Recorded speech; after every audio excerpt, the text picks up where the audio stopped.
मैं आपको next part पढ़ाने वाला हूँ।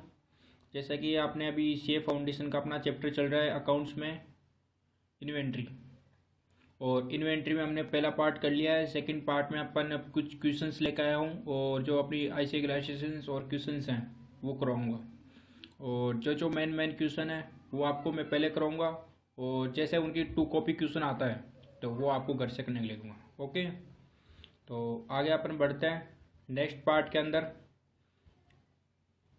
अब पार्ट 2 स्टार्ट होगा।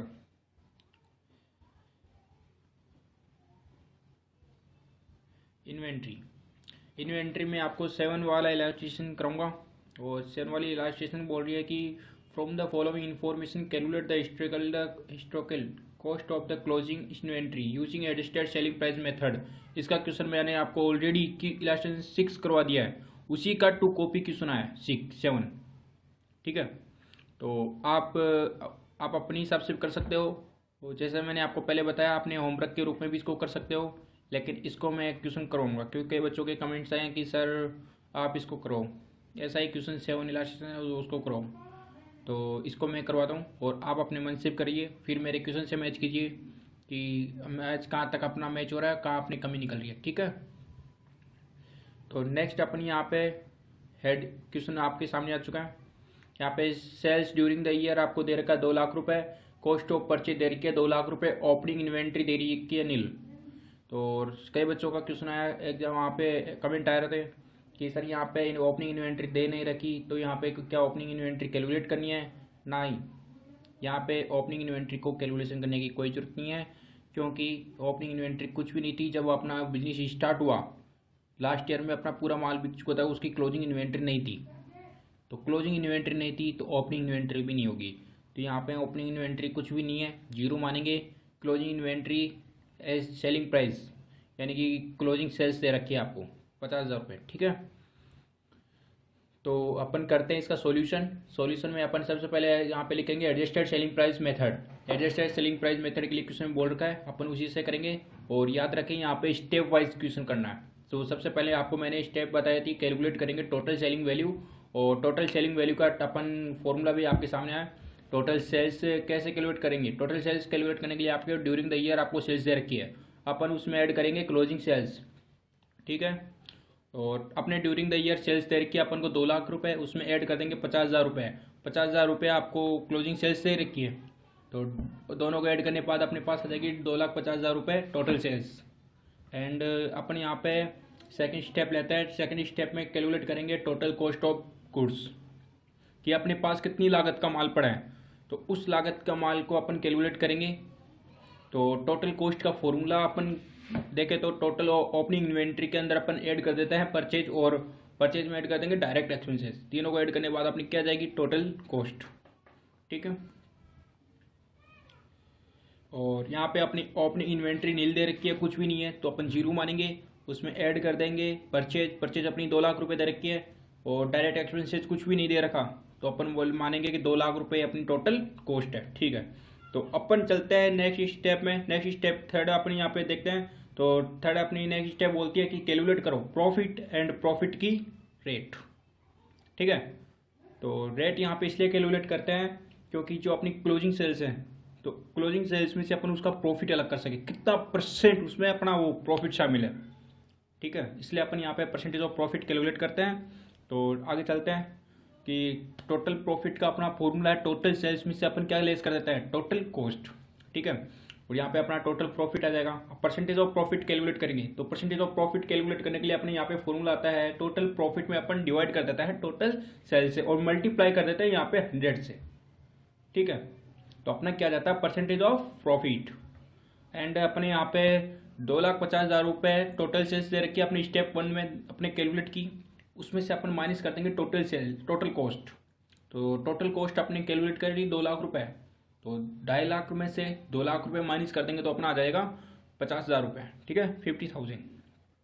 ओके, ये अपना आ गया टोटल प्रॉफिट।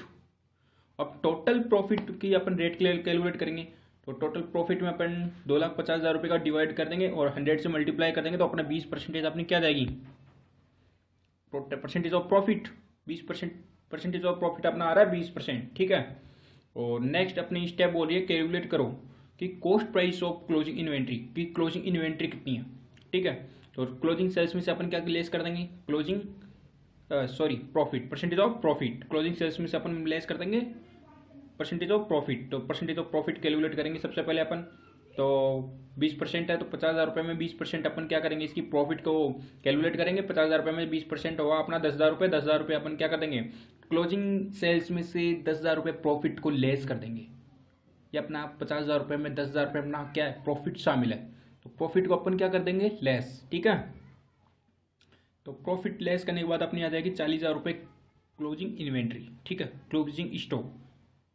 और क्लोजिंग स्टॉक को अपन कहाँ दिखाते हैं, अपन सबसे पहले दिखाते हैं इनको ट्रेडिंग अकाउंट के बाई साइड में, क्रेडिट साइड में by closing inventory, closing stock. ठीक है, और नेक्स्ट अपन दिखाते हैं बैलेंस शीट के असेट साइड में। ठीक है, नेक्स्ट चलते हैं। पहला 7 इलास्ट्रेशन कंप्लीट हो गई। और इसी तरह से इलास्ट्रेशन आर्ट करते हैं। आर्ट इलास्ट्रेशन आर्ट में दे रखी है from the following particular set as ascertain the value of inventories as on 31st March 2020। ठीक है, क्वेश्चन आया अपने पास में, इन्वेंट्री एज ऑन 1 अप्रैल 2019 में एक 1,42,500 रुपीज़ का अपनी ओपनिंग इन्वेंट्री दे रखी है। परचेज दे रखा है 7,62,500 रुपीज़। मैन्युफैक्चरिंग एक्सपेंसेस दे रखा 1,50,000 रुपीज़। सेलिंग एक्सपेंसेस दे रखा 60,500 रुपीज़। एडमिनिस्ट्रेटिव एक्सपेंसेस दे रखा 30,000 एंड फाइनेंशियल चार्ज दे रखा 21,500 रुपीज़। और फाइनेंशियल चार्ज देख लिया अपन ने। सेल्स दे रखी अपनी 12,45,000 रुपीज़। ठीक है, और अपन ने यहाँ पे आगे बोल रखा है at the time of valuing inventory as on 31st March 2019 as a sum of 17,500 was the written off on a particular item। इसका कहने का मतलब है कि जो 31 मार्च 2019 को आपकी जो क्लोजिंग इन्वेंट्री थी, एक बात बताइए, जो 31 मार्च 2019 को अपनी क्लोजिंग थी, तो ये ओपनिंग कब होगी, 1 अप्रैल 2019। तो देखिए आपको ऊपर ओपनिंग इन्वेंट्री भी दे रखी है। तो इसका कहने का मतलब है कि जो 17,500 रुपये थे वो आप 31 मार्च 2019 को ओपनिंग इन्वेंट्री में ऐड नहीं है, आपने दिखाना भूल गए। जो आपने ओपनिंग इन्वेंट्री 1,42,500 रुपये ऊपर दे रखी है, 1 अप्रैल 2019 को दे रखी है, उसमें 17,500 रुपये दिखाना भूल गए। तो क्या करेंगे अपन, 1,42,500 में 17,500 ऐड कर देंगे। ठीक है, करेंगे मतलब जो ये 17,500 है वो अपन ओपनिंग इन्वेंट्री में दिखाना भूल गए, लिखना भूल गए, तो अपन क्या कर देंगे, ऐड कर देंगे। ठीक है, ओपनिंग इन्वेंट्री में ऐड करने के बाद ये जो वैल्यू आएगी वो होगी अपनी नेट ओपनिंग इन्वेंट्री, शुद्ध। ठीक है, आगे बोल रहा है which was originally purchase for ₹50,000 was sold during the year for 45,000 rupees. कहने का मतलब है कि आपने जो परचेज की थी 50,000 रुपये की मशीन, जो आपने 50,000 रुपये का कुछ भी माल आपने परचेज किया था 50,000 रुपये की लागत का, उसे आपने क्या किया कि 45,000 में ही सेल कर दिया ड्यूरिंग द ईयर, उसी ईयर में। तो 50,000 रुपये का माल आपने 45,000 रुपये में बेच दिया, तो 5,000 रुपये का क्या हो गया आपको, लॉस। तो ये लॉस कौन सा है, अब नॉर्मल लॉस। और ये 45,000 रुपये आपकी 12,45,000 रुपये जो सेल्स दर के ऊपर जो सेल्स दर के, इसमें ये शामिल है। समझ रहे बात, जो 50,000 रुपये का माल था जो आपकी ओपनिंग इन्वेंट्री में ऐड है, परचेज में जो ऐड है, जो उसमें से आपने 45,000 रुपये का माल बेचा, 5,000 रुपये का लॉस हो गया। सबसे पहले तो अपन अब नॉर्मल लॉस को ट्रेडिंग अकाउंट में दिखाएंगे बाई साइड। ठीक है, 5,000 रुपये लॉस हो गया, 45,000 रुपये आपकी 12,45,000 रुपये में शामिल है, सेल्स में शामिल है।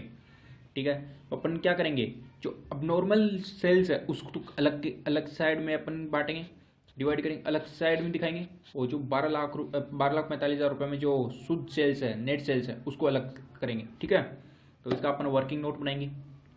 आगे बोल रहा है bearing the transaction the relating to this the item the gross profit earn during the year was 20% on sales. ठीक है, तो आपकी जी जीपी है, ग्रॉस प्रॉफिट है, जो आपकी ग्रॉस प्रॉफिट है वो 20% ऑन सेल्स पे है। तो एक बात बताइए कि जो अपन अलग अलग क्यों करेंगे, ये बच्चों का क्वेश्चन आता है कि सर अपन इनको अलग अलग क्यों करेंगे, जो अब नॉर्मल सेल्स है, जो नॉर्मल सेल्स, इनको अलग अलग क्यों करेंगे? क्योंकि जो 12,45,000 रुपये में 45,000 रुपये शामिल है, तो क्या 45,000 रुपये में अपना प्रॉफिट है ना, बल्कि उसमें तो 5,000 रुपये का लॉस हो गया। तो जो अपन जीपी निकालेंगे वो 45,000 रुपये अलग करके जो अमाउंट आएगा, जो सेल्स में से 45,000 रुपये को अलग कर देंगे, और जो नेट सेल्स आएगी 12 लाख रुपये, उसमें से अपन क्या करेंगे, जीपी निकालेंगे, ग्रॉस प्रॉफिट निकालेंगे। ठीक है, तो इस क्वेश्चन को करते हैं, क्वेश्चन करोगे तभी समझ में आएगा आगे। पर्टिकुलर इसको लीजिए यूज में। तो सबसे पहले अपन यहाँ पे बनाएंगे वर्किंग नोट। तो सबसे पहले अपन यहाँ पे डालते हैं वर्किंग नोट नंबर 1। यहाँ पे कैलकुलेट करेंगे ओपनिंग इन्वेंट्री, क्योंकि आपने 17,500 रुपये दिखाना भूल गए थे। तो कैलकुलेट करेंगे अपन ओपनिंग इन्वेंट्री। सबसे पहले आपको ओपनिंग इन्वेंट्री दे रखी है 1 अप्रैल 2019 को 1,42,500 रुपीज़। और जो आपने लास्ट टाइम अपने दिखाना भूल गए थे 31 मार्च 2019 को, उसको क्या कर देंगे, ऐड कर देंगे। तो 17,500 रुपये मैं यहाँ पे ऐड कर रहा हूँ, तो मेरा आ रहा है 1,60,000 रुपीज़। ठीक है, अब यहाँ पे अपन बनाते हैं working note number 2। Working note number 2 में अपन कैलकुलेट करेंगे अब नॉर्मल लॉस और ग्रॉस प्रॉफिट। यहाँ पे अपन दोनों चीज कैलकुलेट करेंगे, क्योंकि यहाँ पे अपन क्या कि पर्टिकुलर अलग अलग यहाँ पे कैलकुलेट करेंगे, अलग अलग टेबल बनेगी। ठीक है, तो यहाँ पे सबसे अपन पहले बीचों बीच दिखाते हैं सेल्स। सेल्स कितनी दे रखी है आपको, किसों में देखिए, 12,45,000 रुपये, 12,45,000 रुपीज़। तो यहाँ पे अपन इसको अलग अलग डिवाइड कर लेते, अलग अलग साइड में दिखाते हैं। तो यहाँ पे मैं चार्ट बनाता हूँ। इस चार्ट में एक साइड में दिखाता हूँ मैं अब नॉर्मल लो सेल्स, जो इस सेल्स में अब नॉर्मल सेल्स शामिल है उसको अलग करते हैं, और दूसरा कॉलम होगा मेरा नॉर्मल सेल्स का। ठीक है, तो सबसे पहले अपन अब नॉर्मल सेल्स वाले कॉलम को पूरा करते हैं। अब नॉर्मल सेल्स का मतलब है यहाँ पे अपन ने 50,000 रुपये का लागत का कॉस्ट माल था, स्टॉक था, 50,000 रुपये का स्टॉक था, उसकी कॉस्ट था 50,000 रुपये। तो 50,000 रुपये का माल मैंने 45,000 रुपये में सोल्ड किया, बेचा। अब जो ये 5,000 का डिफरेंस है, ये डिफरेंस है मेरा अब नॉर्मल लॉस। ठीक है, अब नेक्स्ट इधर आते हैं। 12,45,000 रुपये में से मैं 45,000 रुपये हटाता हूँ, लेस करता हूँ, तो मेरे पास बनता है 12 लाख रुपये, 12 लाख रुपीज़। तो ये है मेरी नॉर्मल सेल्स। ठीक है, 12 लाख रुपये आ गए। अब इस 12 लाख रुपए में मेरी ग्रोस प्रॉफिट शामिल है। यहाँ पे अपन क्या करते हैं, कैलकुलेट करते हुए चलते हैं। ठीक है, तो 12 लाख रुपए में से मैं अपना कितना जीपी की रेट कितनी दे रखी है क्वेश्चन में, 20% ऑन सेल्स है। ठीक है, तो 12 लाख का 20% मेरा हो गया 2,40,000 रुपीज़। ठीक है, आगे चलते हैं। मेरा वर्किंग नोट कंप्लीट हो गया। अभी यहाँ पे सबसे पहले इस क्वेश्चन को दोस्तों, सबसे पहले बहुत अच्छे नंबर कटने के चांस भी कम होते हैं, और एग्जामिनर को उस क्वेश्चन का तरीका बहुत अच्छा लगता है। आप इसको मेरी मानो तो ट्रेडिंग अकाउंट बना के क्वेश्चन को सोल्व कीजिए। बहुत कम बंदे करते हैं ट्रेडिंग बना के, बल्कि ट्रेडिंग अकाउंट बना के करोगे तो कोई भी आपका पॉइंट छूटेगा नहीं, आपको समझ में भी जल्दी आएगा, और एग्जामिनर को भी चेक करने में आसानी होगी, और उससे आपके नंबर भी पूरे मिलने के बहुत चांस होते हैं। तो यहाँ पे सबसे पहले अपन बनाते हैं ट्रेडिंग अकाउंट। ट्रेडिंग अकाउंट में सबसे पहला कॉलम अपना है पर्टिकुलर अमाउंट। तो यहाँ पे सबसे पहले अपन यहाँ पे दिखाएंगे टू ओपनिंग स्टॉक। सबसे पहले अपने ओपनिंग स्टॉक दिखाएंगे, वर्किंग नोट नंबर फर्स्ट डाल देंगे, 1,60,000 रुपये अपने कैलकुलेट की। सेकंड पॉइंट अपन यहाँ पे डालते हैं टू परचेज, 7,62,500 अपने क्वेश्चन में दे रखे हैं।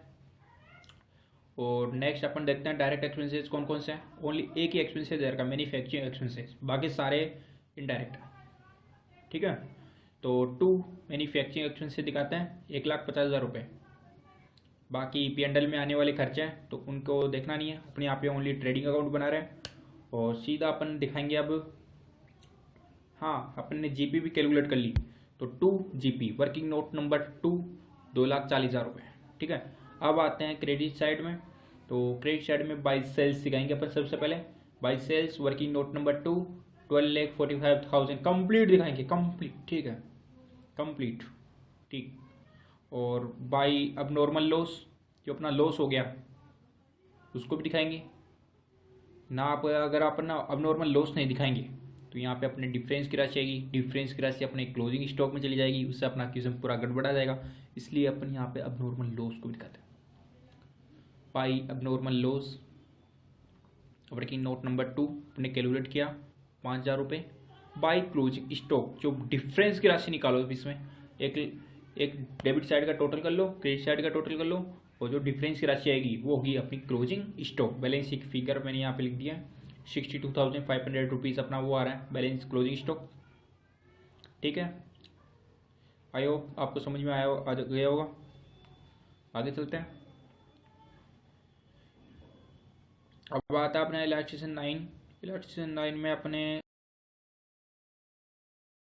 हर बिजनेस में कस्टमर बहुत ज़्यादा होते हैं, अपने को टाइम नहीं मिलता कि अपने क्लोजिंग इन्वेंटरी कैलकुलेट करने के लिए अपने पास माल कितना पड़ा है ये कैलकुलेट करने पर अपन को टाइम नहीं मिलता।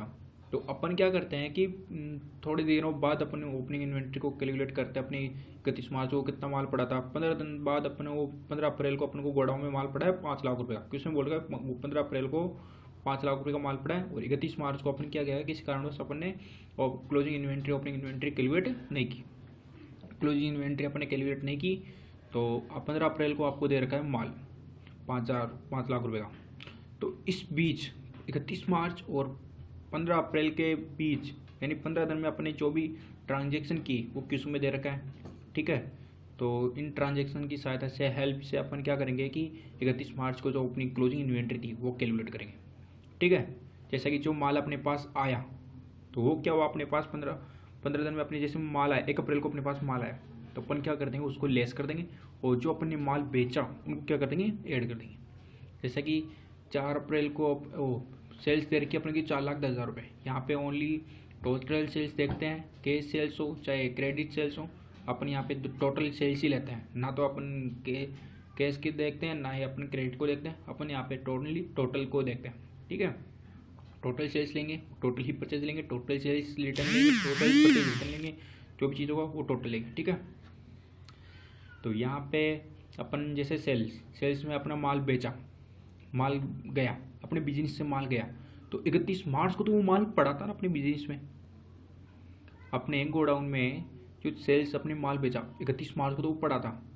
31 मार्च के बाद में अपन उसको क्या किया बेचा तो वो क्या हो गया कम हो गया। तो अपन क्या कर देंगे सेल्स को ऐड कर देंगे, और जो परचेज दे रखी है जो 31 मार्च के बाद माल बिजनेस में आया गोडाउन में आया तो वो 31 मार्च को तो नहीं था, तो अपन क्या कर देंगे परचेज को लेस कर देंगे, ठीक है। अब सेल्स रिटर्न जैसे बेचा हुआ माल वापस आया, अपन ने सेल्स को तो वापस ऑलरेडी ऐड कर दिया, तो अपन क्या कर देंगे सेल्स रिटर्न को लेस कर देंगे, क्योंकि बेचा हुआ माल वापस आया, तो बेचा हुआ माल वापस आया तो अपन क्या कर देंगे इसको लेस कर देंगे, ठीक है। तो यहाँ पे अपन सॉल्यूशन लिखते हैं। सॉल्यूशन लिखने के बाद यहाँ पे अपना हेडिंग लिखेंगे statement showing the valuation of inventory as on 31 March 2020। यहाँ पे अपन कॉलम बनाएंगे और यहाँ पे अपन लिखेंगे गिवन बाय इन्वेंट्री 15 अप्रैल 2020, यानी 15 अप्रैल 2020 को जो अपनी इन्वेंट्री दे रखी है, कितनी दे रखी है 5 लाख रुपए, वो लिखेंगे और इसमें ऐड कर देंगे सेल्स, जो माल पे अपन ने बेच दिया वो बिजनेस से चला गया, लेकिन 31 मार्च को तो बिजनेस में था गोडाउन में था, तो अपन क्या करते हैं उसको ऐड करते हैं। लेकिन उसमें अपना प्रॉफिट जो अपनी लागत थी ओनली हमेशा को इन्वेंट्री का वैल्यूएशन कॉस्ट प्राइस पे किया जाता है, ना कि सेल्स पे, ठीक है। तो अपन सेल्स में क्या शामिल होता है प्रॉफिट, तो प्रॉफिट को लेस करेंगे और कॉस्ट प्राइस कैलकुलेट करेंगे, फिर अपन उसको ऐड करेंगे, ठीक है। तो यहाँ पे 4,10,000 रुपये अपनी सेल्स दे रखी है, इसमें से 20% अपन क्या कर देंगे सेल्स ग्रोस प्रॉफिट को लेस करेंगे और जो इसकी कॉस्ट आएगी उसको अपन ऐड करेंगे, ठीक है। यहाँ पे 4,10,000 रुपये का 20% अपन प्रॉफिट कैलकुलेट करेंगे, 82,000 आ रहा है, और 82,000 को 4,10,000 से लेस करने के बाद अपना यहाँ पे 3,28,000 कॉस्ट आ रही है, उसको क्या कर देंगे ऐड कर देंगे। नेक्स्ट पॉइंट अपना दे रखा है परचेज को यहाँ पे लेस करेंगे, और ना ही इसमें परचेज में ओनली कॉस्ट होती है, इसमें कोई भी प्रॉफिट शामिल नहीं होता, ठीक है। टोटल की टोटल परचेज को अपनी यहाँ पे लेस कर देंगे 50,030 रुपीज़, ठीक है। अब नेक्स्ट यहाँ पे सेल्स रिटर्न दे रखा है, सेल्स रिटर्न को यहाँ पे लेस करेंगे, लेकिन सेल्स रिटर्न में प्रॉफिट शामिल होता है, ठीक है। तो यहाँ पे सेल्स रिटर्न को में से प्रॉफिट को लेस करके और सेल्स रिटर्न को लेस कर देंगे। तो 10,000 रुपये में से 20% इसका प्रॉफिट कैलकुलेट करेंगे। जैसे 10,000 में से 20% अपना आ रहा है 2,000 रुपये, तो 10,000 में 2,000 माइनस करने के बाद 8,000 रुपये अपना क्या रहा है, सेल्स रिटर्न की कॉस्ट प्राइस। तो अपन इसको जो अपने 3 ट्रांजेक्शन दे रखे हैं, 5 लाख में 3,28,000 रुपये ऐड कर देंगे, 50,340 रुपये लेस करेंगे और 8,000 रुपये लेस करने के बाद अपना आ रहा है टोटल 31 मार्च 2020 को क्लोजिंग स्टॉक कितना आ रहा है, 7,69,660 रुपीज़, 7,69,660 रुपीज़, ठीक है। नेक्स्ट आपको अब घर से क्वेश्चन करने के लिए दे रहा हूँ। इलास्ट्रेशन 10, 11, 12 और क्वेश्चंस आपको करना है। जो बैक पीछे के क्वेश्चन आते हैं वो आपको करना है और वो बहुत सिंपल है। जो भी उनके 2 कॉपी में आपको क्वेश्चन करवा दिया है और सेम टू सेम, कोई दिक्कत नहीं आएगी। आपको क्वेश्चन करने हैं, कोई भी दिक्कत आती है कमेंट कीजिए, फिर वीडियो बनाऊंगा और देखते हैं कितने क्या कमेंट आते हैं, ठीक है। Thank you for watching the video, like and subscribe, thank you.